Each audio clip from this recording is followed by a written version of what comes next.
ប្អូនទាំងអស់គ្នាហ្នឹងហើយអានេះគឺជាស្រោមខ្លីខ្លីប្លាវាមានពីពណ៌ថ្លាហើយនិងពណ៌ខ្មៅបងប្អូនចាអានេះនិយាយទៅគឺស្អាតមែនតើបងប្អូនឃើញចាអ្នកកាឡាគឺកលៈអញ្ចឹងមកនិយាយទៅគឺស្អាតហើយវាធ្វើពីជ័រស៊ីលីកូនល្អទន់អញ្ចឹងបងប្អូនឃើញយឺតទេចាហ្នឹងអានេះយើងពាក់បានគ្រប់ខ្នាតទាំងអស់គ្រាន់តែនេះយើងខ្លីបងប្អូនយើងពាក់បានថាពាក់កដាលឯអត់ដល់ចុងទេអញ្ចឹងអានេះគឺពណ៌ខ្មៅណាអានេះគេធ្វើកាឡាមកដូចរបៀបពុះអញ្ចឹងបងប្អូនណាប៉ុន្តែជ័រគេគឺជ័រទន់ណាហើយគេធ្វើពងមករៀងធំអញ្ចឹងបងប្អូនណាប៉ុន្តែតនីឲ្យថាជ័រល្អ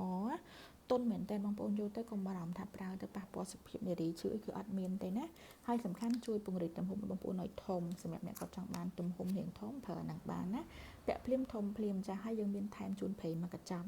មួយឈុតហ្នឹង$10យើងមានសេវាដឹកជូនគឺយើងគិតផ្សេងសម្រាប់នៅភ្នំពេញដឹកបាននៅខេត្តយើងផ្ញើជូនណាបងប្អូនគេមានប្រអប់វិចខ្ចប់ឲ្យគេមកអេមតែម្ដងបងប្អូនណាដូចក្នុងរូប100%ណាបងប្អូនឃើញចានេះ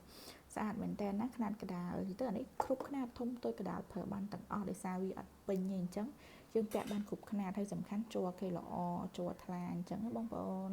អ្នកក៏ចង់បានណាកំងតាម Telegram លេខខាងលើនឹងបានចាអរគុណច្រើន